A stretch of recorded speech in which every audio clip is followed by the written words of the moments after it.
Entonces, con la clase del día de hoy. Y hoy día vamos a ver encofrado para cimiento, ¿ya? Vamos a seguir aceptando. Muy- Y entonces, ya habíamos visto nosotros en las anteriores clases, habíamos empezado con este tema de encofrado, y habíamos visto encofrado para losa llena, determinados los espaciamientos que tienen que tener los apoyos de este sistema de encofrado para losa. Habíamos visto encofrado para vigas, espaciamiento de los puntales bajo vigas, costilla para sostener el tablero lateral de las vigas. ¿Qué más? A ver, encofrado para columnas. También aquí los espaciamientos, los apoyos, estos largueros para el tablero de las columnas. Y ahora nos falta ver el otro elemento que también es indispensable para una estructura, ¿no? En este caso, estamos hablando de este elemento de transición, ya que es el encargado de transmitir la carga de la estructura al suelo, ¿no? Entonces, por eso que se denomina un elemento de transición, digamos, ¿no? Porque transmite directamente las cargas de toda la estructura del peso, cargas vivas, todo eso, al suelo, ¿no? Al suelo de fundación. Entonces vamos a ver cómo es que se da este sistema de encofrado y vamos para ello vamos a realizar este ejercicio, ¿ya?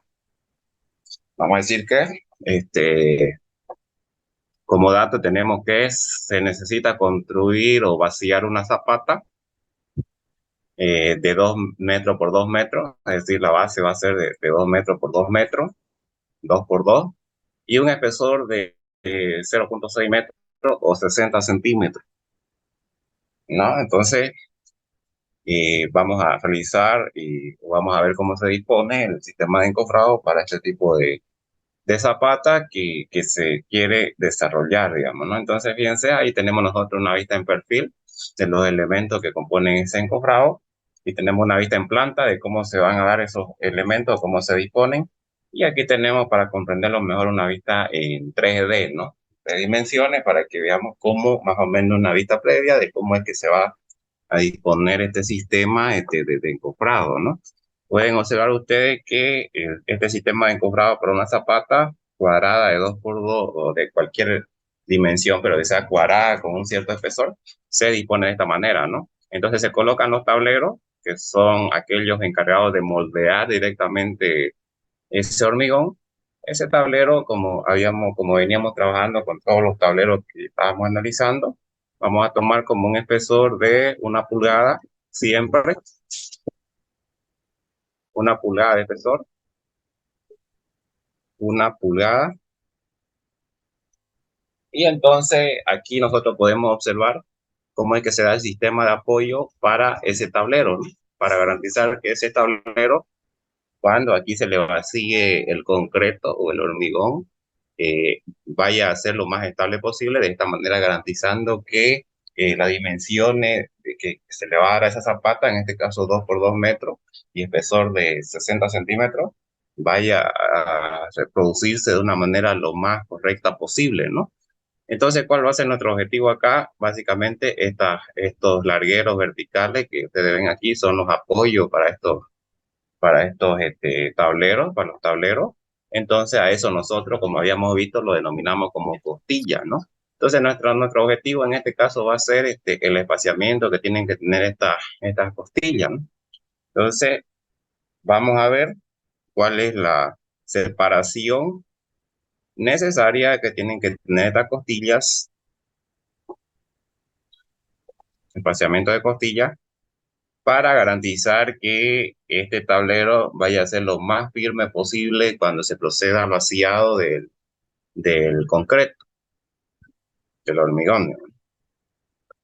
Entonces ese va a ser nuestro gran objetivo en este caso y vamos a ver cómo es que se desarrolla. Entonces, a continuación procedamos a hacer este ejercicio. Entonces, para empezar, nosotros tenemos que entender bien cómo es que se da o cómo es que se desarrollan las cargas en este caso, ¿no? ¿Qué se desarrollan las cargas? Eso es lo que vamos a ver a continuación. Vamos a seguir aceptando, ¿sí? Y vamos a decir que al igual que como habíamos visto nosotros en tablero de viga, los tableros laterales de viga, La variación de la presión es así, ¿no? Una variación variable, uniformemente variable, donde en la superficie la presión es cero y en el fondo la presión es máxima, ¿no? Como nosotros vemos acá el diagrama, digamos. Esta es la presión que va a ocurrir acá, digamos, igual que la presión que ocurría en tableros laterales de viga que vimos en la anterior clase, ni más ni menos, ¿no? Entonces la presión es así variable. ¿Qué habíamos visto nosotros? Si esto fuera agua, esta compuerta lateral estuviera sometida a una presión exactamente así y que la podríamos determinar, como habíamos mencionado en la anterior clase, la presión en cualquier punto de esa compuerta, en este caso este tablero, podríamos determinar nosotros como el producto entre el peso específico del agua en este caso por la profundidad donde yo quiero la presión, ¿no? Habíamos determinado esta fórmula, pues, si esto fuera agua, pero como no es agua, obviamente es un material granular. Entonces hay que utilizar la teoría de los materiales granulares para los empujes laterales, ¿no? De compuerta, en este caso el material granular puede ser tierra, este material que vamos a usar nosotros, concreto, hormigón, digamos que también es un material granular, pues está hecho de tierra, de grava, etcétera, o sea, que son materiales granulares, ¿no? Entonces, ¿cuál es la fórmula? La fórmula nosotros la habíamos deducido la pasada clase y habíamos llegado a la conclusión que la fórmula general para determinar esta presión en cualquier punto de cualquier material granular, en este caso el hormigón, era esta, ¿no? En la presión iba a ser igual a cuánto, haciendo recuerdo, 1294, que este 1294 lo habíamos sacado en función al ángulo de fricción interna, ¿no? Como hicimos en la anterior clase. Eso ya lo hicimos la pasada vez. Y yo les expliqué ahí cómo deducir esto, etcétera, ¿no? Pero esta era la fórmula que íbamos a ocupar, digamos, por la profundidad, ¿no? Esta de aquí. Y eso multiplicado por el 25% de la mayoración que hay que realizar acá por el impacto vibración. Esta es la fórmula, ¿no? Que usamos en la anterior clase para tableros laterales de viga y que va a ser aplicable acá también, ¿ya? Está aquí. Vamos a seguir aceptando. Y entonces eso es lo que vamos a ver hoy día. Bien, ahora, ¿cómo es que se va a determinar? Porque ¿qué es lo que nosotros queremos determinar? Para empezar, queremos determinar la presión, acá lo voy a dibujar, que ejerce el hormigón. Lo vamos a dibujar.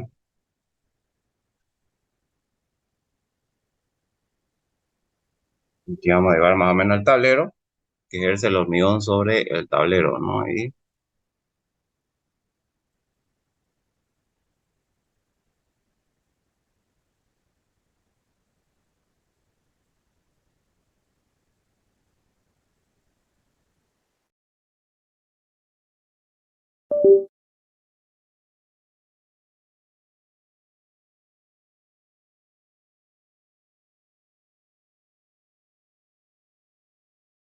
la presión lateral que se va a dar acá, ¿no? Con verde, vamos a seguir aceptando. Ahí, ¿no?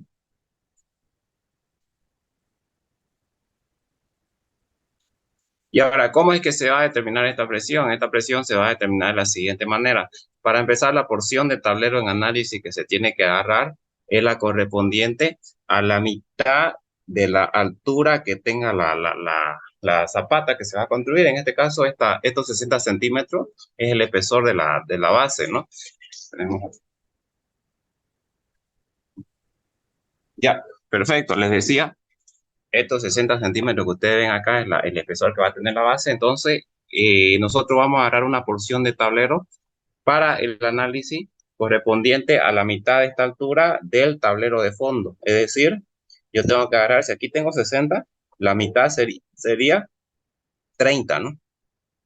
Entonces tengo que agarrar como análisis 30 centímetros del tablero de fondo, o sea, la mitad de la altura. Si es 60, 30. Si es 70, 35, por ejemplo, ¿no? Entonces eso es lo que vamos a analizar aquí. Una altura de tablero de fondo de 30 centímetros. Ahí, 30.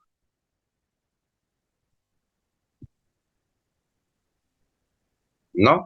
Bien, ahora veamos cómo es la carga que le llega. Habíamos dicho que ese tablero va a estar sometido a una carga, a unas presiones así variables, digamos, ¿no? Así variables, donde en el fondo podemos decir que está la presión máxima y si nosotros trabajaríamos con un diagrama real acá, tendríamos que trabajar con un diagrama trapezoidal que estaría comprendido entre este punto, o sea, entre la presión a los 30, porque estamos midiendo la superficie, y este punto de acá, la presión de fondo, ¿no? Entonces el diagrama sería, si es que trabajáramos con el diagrama real, digamos, sería un trapecio así, ¿no? Para esos 30 centímetros de tablero, digamos. Sería un trapecio así, digamos, la variación. Sin embargo, así como vimos en Viga, nosotros podemos hacer una simplificación, digamos. ¿Cómo se va a hacer esa simplificación? Esa simplificación la vamos a hacer de la siguiente manera, y acá lo observamos. Vamos a tomar como altura de presión una altura correspondiente a una profundidad que ustedes la ven como P1 acá, correspondiente a la mitad de estos 30. Y ahorita vamos a ver cómo se determina esa altura. Entonces, esta P1 va a ser la presión que vamos a tomar como referencia para simplificar esto y tomar una presión directamente rectangular. Es decir, vamos a calcular la presión aquí y vamos a distribuir esa presión de manera rectangular, es decir, utilizando, esto es el artificio que se hace para simplificar esto, y en vez de usar un diagrama trapezoidal, usamos como referencia esa altura y usamos un diagrama, que acá lo voy a dibujar, directamente rectangular, ni más ni menos como hicimos en Viga, así. Y entonces la presión que se determina, la altura de presión que se determina para poder adoptar ese diagrama rectangular de presiones es la correspondiente a esta altura. ¿Y dónde está esa altura? Pues vamos a determinarla, a ver, vamos a denominar como altura H1. Entonces, como ese punto yo le decía a ustedes que es la presión que está a la mitad de lo que se toma como el tablero de fondo de referencia, que serían estos 30. Entonces aquí nosotros tenemos 15. Aquí hay 15, porque la mitad de 30, ¿cuánto? Es 15, ¿no? Aquí hay 15, y acá hay otros 15,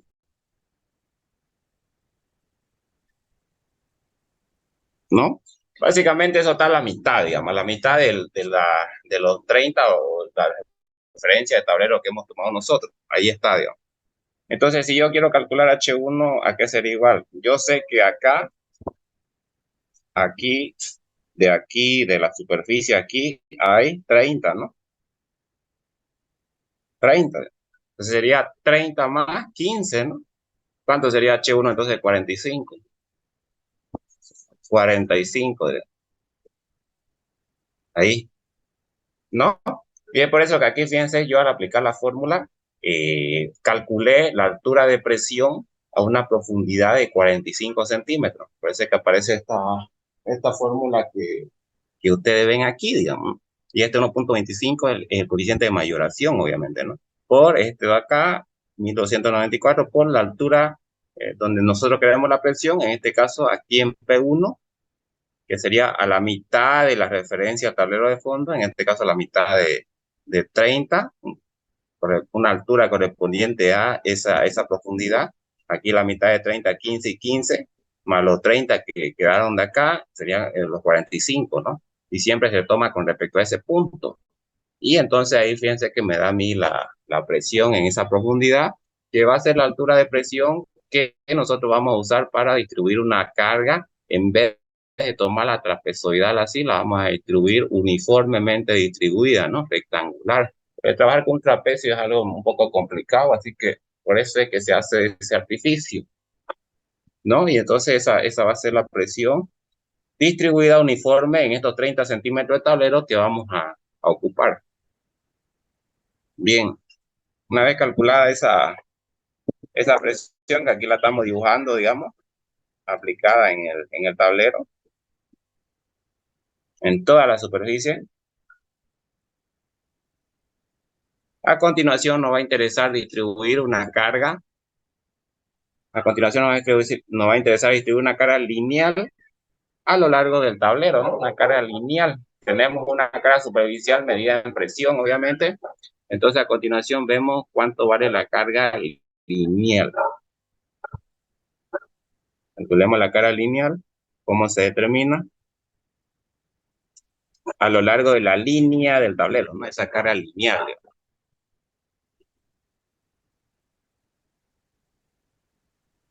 ¿Cómo determinamos esa carga lineal? No es más que multiplicar la presión por este ancho de tablero de 30 centímetros que hemos tomado, que está aquí referenciado, fíjense, y de esta manera obtengo la carga por metro o carga lineal, ¿no? O sea, la presión lo multiplican por el ancho de tablero que han tomado y ahí tienen la carga lineal directamente.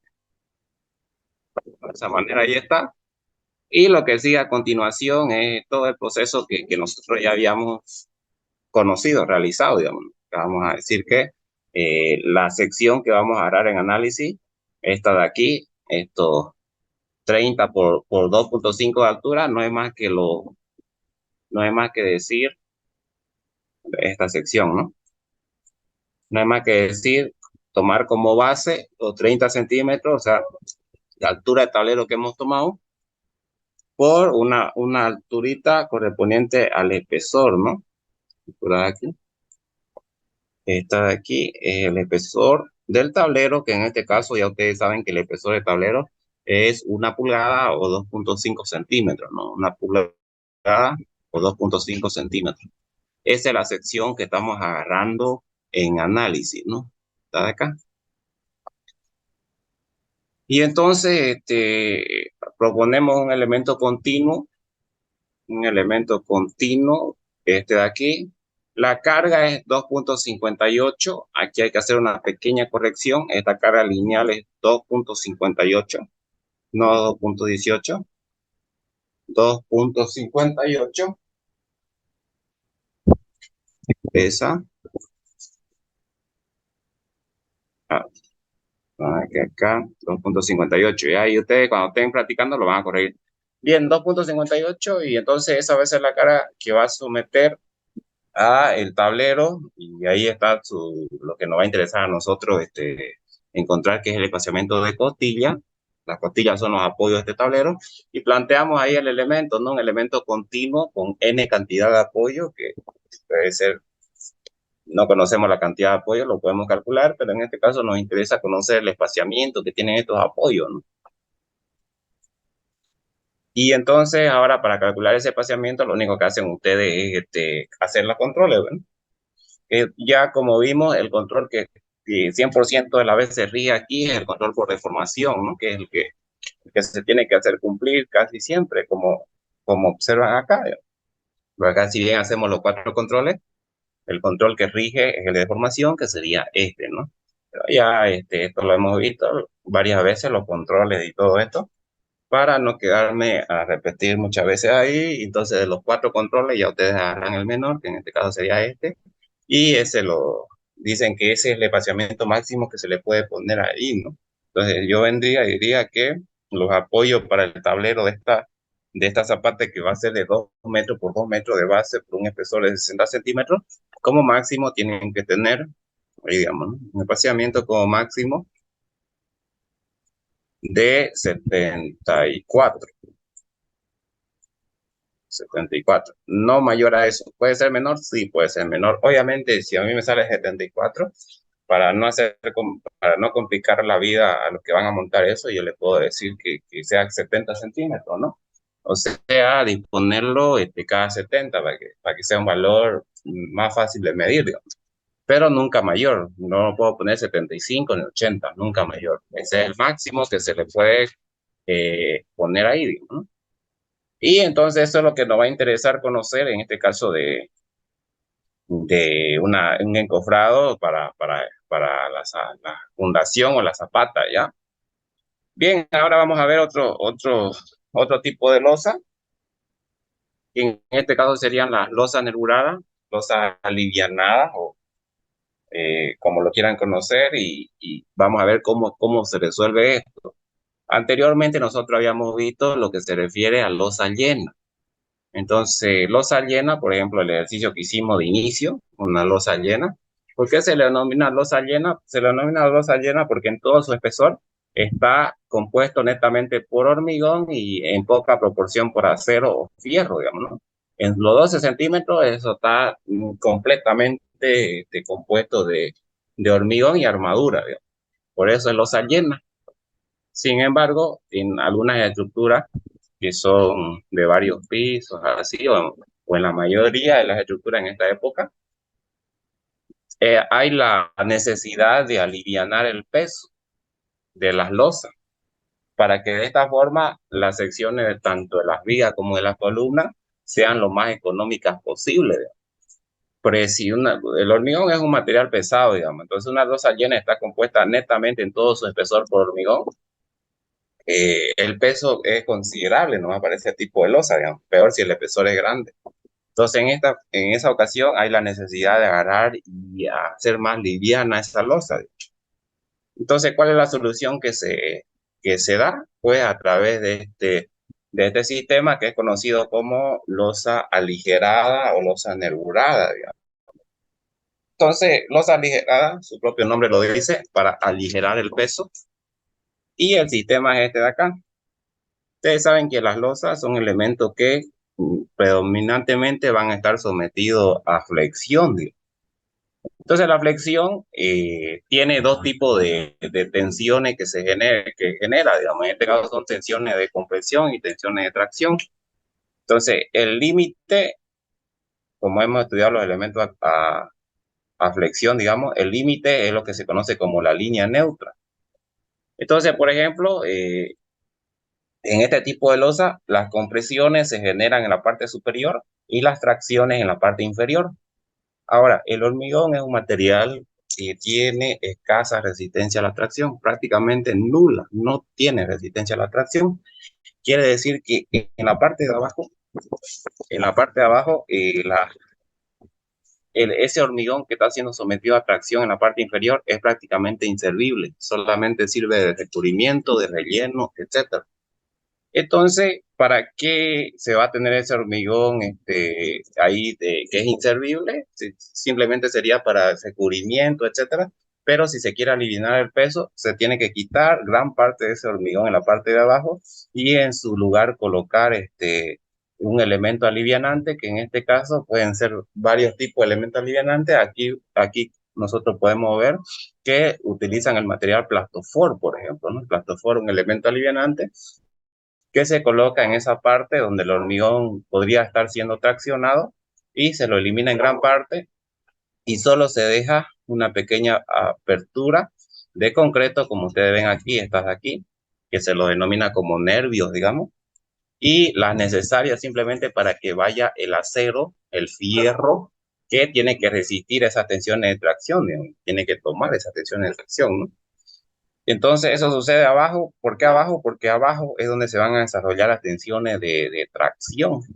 Y en la parte superior, las tensiones de compresión. Como el hormigón ya es el que tiene que tomar esas tensiones de compresión, porque el hormigón sí trabaja bien a la compresión. Entonces, ahí en la parte superior ya se deja un espesor de losa llena, que se denomina como placa.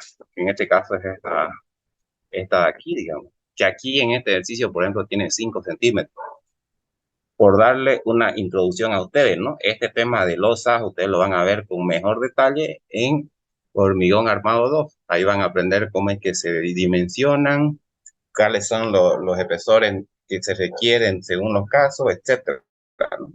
Pero así por darle un pantallazo a ustedes, por qué es que se da o por qué es que se elimina aquí en la parte inferior del hormigón y de esa manera logrando que se reduzca el peso de las losas y porque ese hormigón en la parte inferior es en su mayoría es inservible, solamente sirve para recubrimiento y solamente necesitaríamos pequeñas aberturas en la parte de abajo de hormigón, que son estas aberturitas que ustedes ven acá, que ustedes la van a conocer como nervios y necesarias para ahí colocar el acero o fierro que tiene que tomar esas tensiones de tracción, ¿no? Pero este es el sistema ya. Entonces, dicho eso, para que tengan una idea más o menos de qué se trata esto. Eso, la parte estructural de la losa, todo eso en H2 se lo ve con más detalle, ¿ya? Por si acaso. Entonces veamos, tenemos, dice, que se va a querer vaciar una losa nervada, va a ser nervurada o nervada aligerada, como ustedes quieran conocerla, que tiene la siguiente característica. Tiene un espesor de 25 centímetros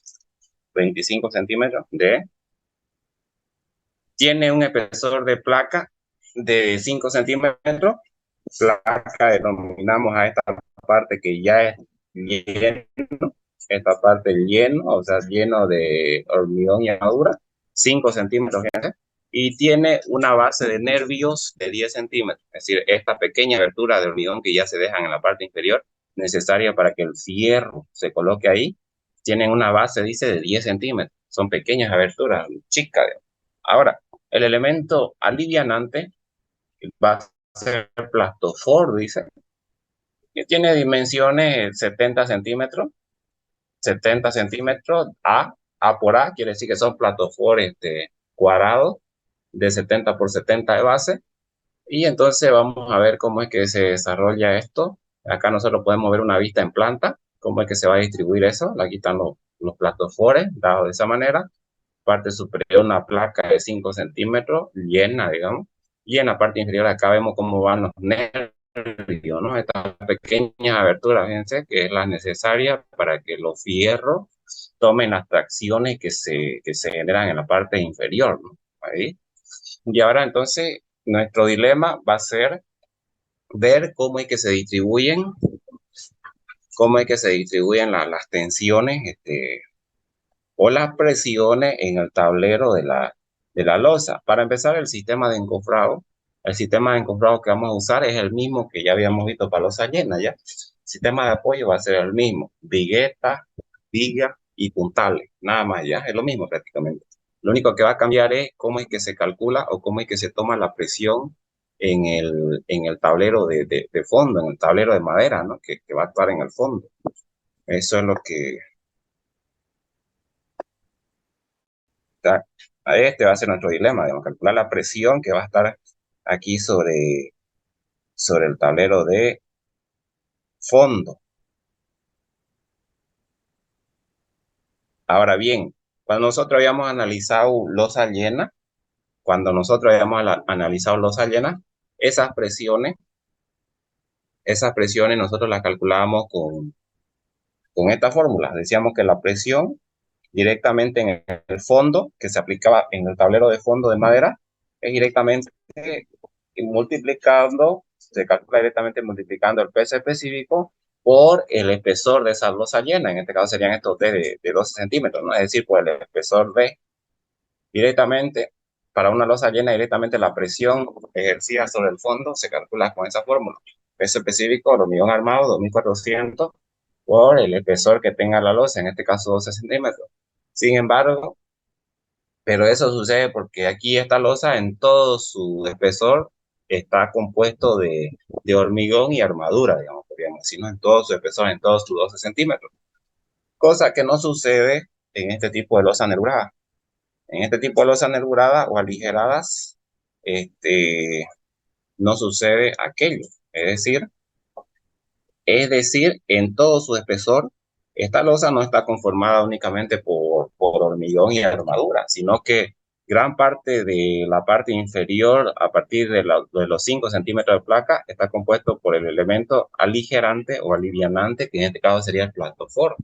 Y se elige plastofor, también hay otro tipo de alivianante, en algunos casos utilizan ladrillos huecos, pero ya eso no se utiliza mucho, más se utiliza este sistema con platoforo.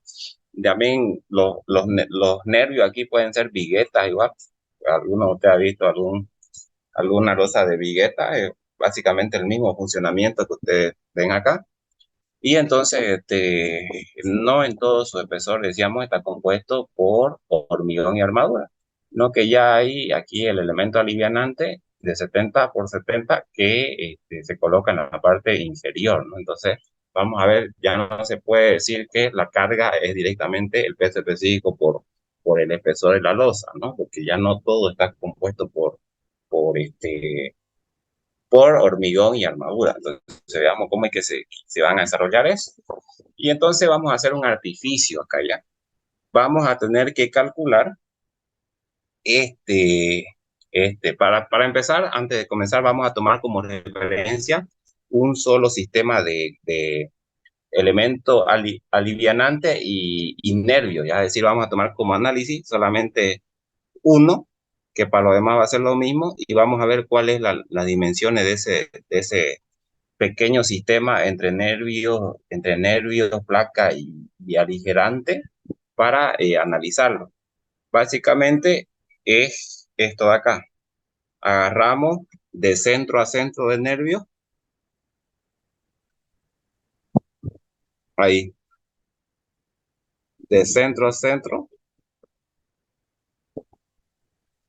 ¿qué sería, qué longitud sería aquí? Aquí sería, vamos a representarlo acá, agarran así una influencia para un solo sistema aligerante, nervio y placa, medido de centro a centro de los nervios, y esa longitud es, vamos a decir, A, que, que es el ancho del nervio, va desde el plastofor, vale 70 centímetros según lo que me decía el ejercicio, ¿no? La base de estos nervios, estas aberturas que ustedes ven acá, es de 10 centímetros. Entonces, si yo estoy tomando a la mitad, entonces sería 5, ¿no? Y sería 5, y acá también sería la mitad de esa base, que es 5. Entonces, sería 70 más 5 más 5. ¿Cuánto da eso? 80, ¿no? 80, directamente.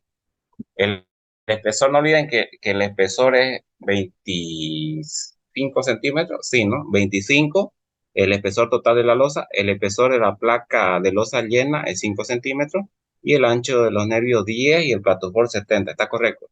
Pero finalmente, nuestro análisis va a ser con respecto a un solo sistema, platofor, nervio, mitad en ambos lados, y placa base llena en la parte superior con un espesor de 5 centímetros, ¿no? Según lo que me daba el problema. Y el ancho para ese análisis es 80, porque ya les dije cómo es que se suma: 70 de base del aligerante, más 5 centímetros de nervio a la izquierda y más 5 del otro, ¿no? Porque la base de nuestros nervios eran 10. Y esto de aquí, que es 5 centímetros, ¿no? El espesor de esta placa llena. Ahí. Entonces, el artificio que nosotros vamos a hacer acá para poder ocupar nuestra fórmula de presiones que sabemos que utilizamos en los ballenas, que sabemos que es igual a peso específico por la profundidad o el espesor de esa losa, es transformar esta sección con esta característica a una sección directamente de losa llena, como si fuera una losa llena, ahí, como si fuera una losa llena, con un, con un espesor H. Entonces, vamos a transformar o vamos a hacer un artificio en el que transformamos esta losa nervurada en una losa llena con un espesor H. Y entonces nuestra incógnita a continuación va a ser calcular esta H, que vamos a decir una altura equivalente, digamos. Y entonces, ¿cómo es que se hace eso? Pues a través de la determinación de los volúmenes. Vamos a obrar acá y vamos a ver. Entonces, fíjense, aquí nosotros tenemos la vista en corte y acá tenemos la vista en planta. La placa que está en la parte superior, que sería esta de acá, esa, vamos a identificarla. Ahí, y vamos a identificarla. Entonces, aquí nosotros tenemos la placa de 5 centímetros, que netamente es lleno eso, hormigón y armadura nomás, serían los 5 centímetros ahí, que básicamente sería esto de aquí. Aquí está visto en planta, 80 por 80 igual, 80 por 80 es al cuadrado, ¿no? Y tenemos la parte inferior de esos 5 centímetros, este espesor de acá es 5. Entonces, lo de abajo ya sería una altura de 20, conformado por plastofor que ahí está, ustedes lo tienen aquí en blanco, Platofor, de 70 por 70, y nervios, ¿no? Entonces, en planta visto eso, ese sistema sería 70 por 70 del Platofor, y esta dimensión 80 por 80, donde aquí el nervio, la mitad de los nervios que hemos tomado, tiene un espesor de 5, ¿no? 5 acá y 5 acá, 5 acá y 5 acá y 5 acá, ¿no? La mitad de la base de los nervios que hemos tomado, como yo les explicaba hace rato. Sé que lo que se hace acá, lo que se hace acá es determinar el volumen de cada uno de esa figura, digamos, estos elementos, ¿no? Entonces, primero, el volumen de la placa. La placa está compuesta netamente, es llena, o sea, compuesta directamente por hormigón y armadura, entonces su volumen sería la base, que es 80 por 80, por el espesor de esa placa de 5 centímetros. En este caso, esto está en metros, ¿no? 0.8 metros por 0.8 metros por 0.05 metros, que es el espesor de la placa. Ahí tenemos el volumen, entonces, para la placa, que es la que está acá en la parte superior, que es llena. Vamos ahora al volumen de los nervios. Y entonces, no solamente nos va a interesar el volumen de hormigón que hay ahí en la parte de abajo, que solamente serían los nervios, digamos, la mitad y la mitad acá. Y entonces, ¿cómo determinamos ese volumen? Determinamos ese volumen tomando todo como si fuera lleno, o sea, 0.8 por 0.8 por una altura de 20 centímetros o 0.2 metros, y a eso le quitamos la parte vacía que corresponderían al elemento alivianante, ¿no? Que sería 0.7 por 0.7 el área por la altura, que también es de 20 centímetros o 0.2 que ustedes ven acá, ¿no? Y ahí vamos a tener netamente el volumen ya de solamente la porción que contiene concreto y armadura, digamos, que sería la mitad de los nervios, ¿no? Ahí lo tienen. Aquí no hay que sumar el peso del plastofor ni nada de eso. Ya el plastofor es un material bien liviano. Entonces el peso es despreciable, digamos, no hay por qué considerarlo. Por eso es que se pone plastofor, digamos, porque prácticamente no tiene peso eso, ¿no? Entonces, una vez obtienen el volumen tanto de la placa como del nervio, suman ambos volúmenes, y lo que vamos a hacer a continuación es este artificio que yo les mencionaba. Lo que queremos lograr es obtener una losa equivalente llena. Obviamente la real no es llena, pero para efecto de cálculo vamos a hacer este artificio, una losa equivalente llena con un cierto espesor H, ¿no? Entonces, si esta losa, estos 80 por 80 fueran completamente llenas, asumiendo no tuvieran este platofor, sino fuera todo esto lleno, entonces diríamos que el volumen se calcularía directamente como los 80 por 80, 0.8 por 0.8, 0,8 por 0.8, por el espesor, que serían estos H de acá. Si todo eso fuera lleno sin el alivianante aquí, ese sería el volumen, ¿no? Por una losa llena de 80 por 80, que es la influencia que estamos analizando nosotros, ¿no? Ese sería el volumen directamente. Entonces, ese volumen calculado como lleno, nosotros lo igualamos al volumen que calculamos aquí, que es la suma de tanto de la placa como el nervio, sean los 0.062 que están ahí, y de esa manera ustedes de ahí van a tener como incógnita esta H equivalente que ven acá. Y es por eso que yo hice esta ecuación, fíjense, esta acá. Entonces, con esto, de ahí despejando H, fíjense que me da 0.097 metros. Con esto logro el artificio que yo estaba buscando. Es decir, es como que yo hubiera transformado una losa nervurada con espesor de 25 centímetros que tiene acá, con esta característica que hemos visto, a una losa llena con espesor de 0.097 metros, de 9.7 centímetros, digamos, ¿no? Y ese es el artificio que se hace de esta manera. Una vez hecho o calculado ese espesor equivalente de losa llena, ahora ustedes pueden aplicar la fórmula que conocían para las presiones. A continuación, lo que vamos a hacer es obtener la presión en el tablero de fondo, que la vamos a representar ahorita. Y entonces esa presión, ¿cómo es que la obteníamos? Esa presión nosotros la obteníamos con esta fórmula, ¿no? Peso específico por la profundidad o altura. Entonces, es lo que yo he aplicado aquí, que ya ustedes saben que es de dos tipos, digamos, carga muerta y carga viva. La carga muerta es el concreto que se va a vaciar ahí, concreto y armadura sobre ese tablero de fondo. Vamos obteniendo, al igual que hicimos en los anegurados, estamos obteniendo la presión que se va a ejercer acá, pues, ¿no? Sobre el tablero de fondo.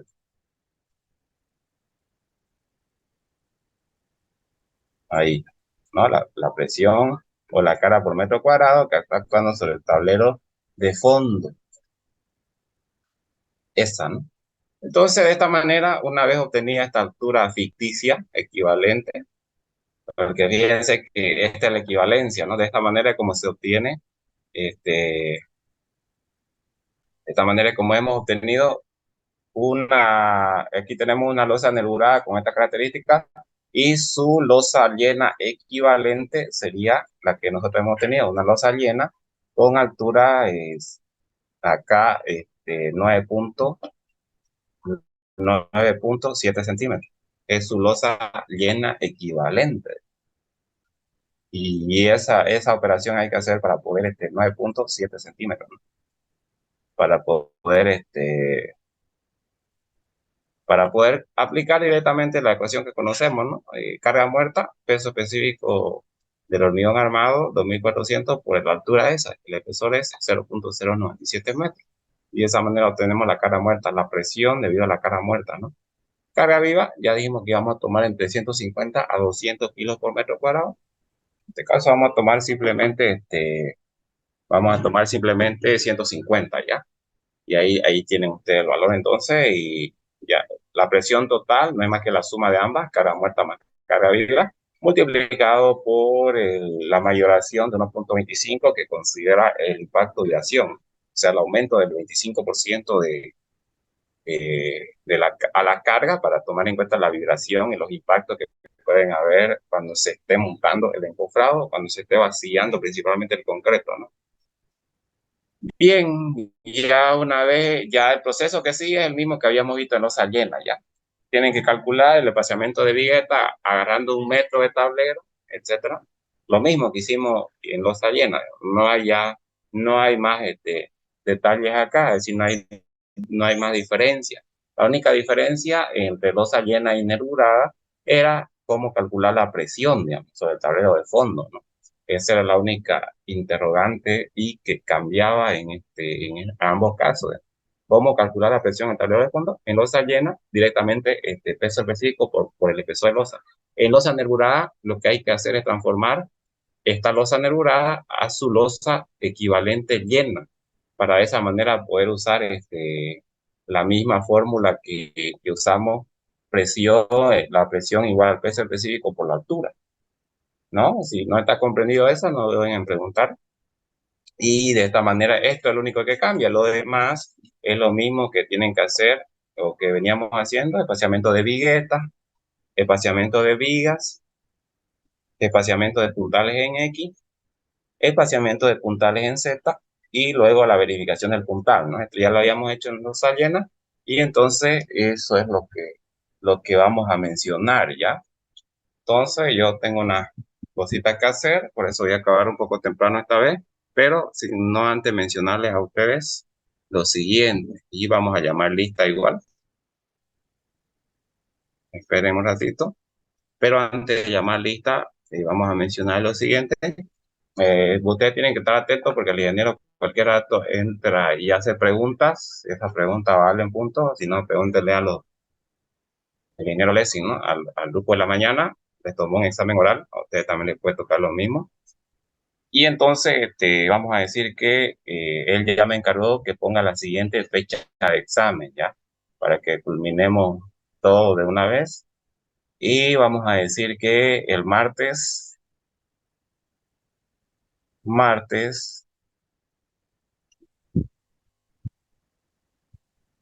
5 de diciembre, ustedes anótense para que se acuerden, de todos modos nos falta mucho. Martes 5 de diciembre, segundo examen ya. Segundo examen. Y jueves, no, y martes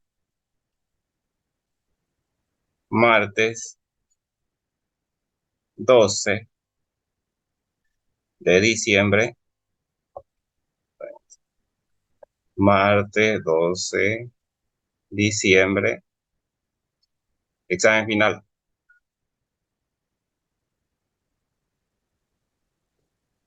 Puede que, no me ha dejado claro esto el INGE todavía, pero puede que sí o puede que no, él se tome un repechaje, digamos, que en este caso la fecha tentativa sería el diecinueve, martes 19 de diciembre. Es una fecha tentativa para un repechaje, pero esto no está confirmado ya. Eso me tiene que confirmar él. De todo modo puede ser, digamos, puede ser. Entonces, esas son las fechas tentativas. Si es que hubiera alguna modificación por ahí que se está motivo, yo les voy a estar avisando, aunque esta vez lo dudo, porque ya en esta fecha se está prácticamente en lo final ya. Y entonces, estas serían las fechas tentativas. Ahora, para que quede claro, porque varios me han preguntado, la ponderación que va a tomar es esta de acá, ¿ya? El primer examen vale el 20%. Primer examen.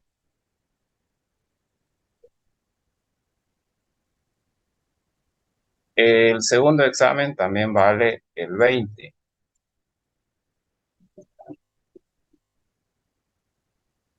Segundo examen. El examen final vale 35. Examen final, 35.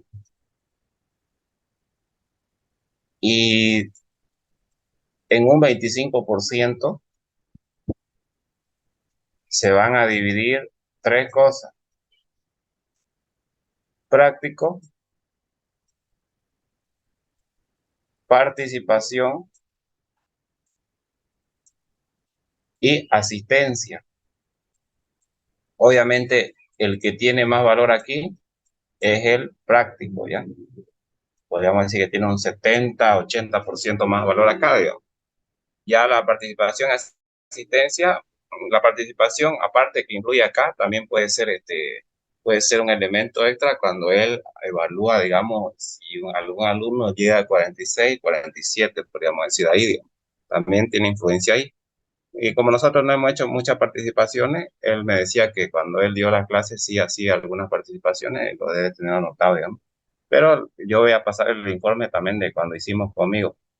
Entonces, esa es la ponderación que se va a manejar y esas son las fechas tentativas que ya se tiene para los exámenes. Ahora, práctico, quizás el jueves ya tengan dos nuevos prácticos para que resuelvan para ese segundo examen y para que presenten en plataforma también, ¿ya?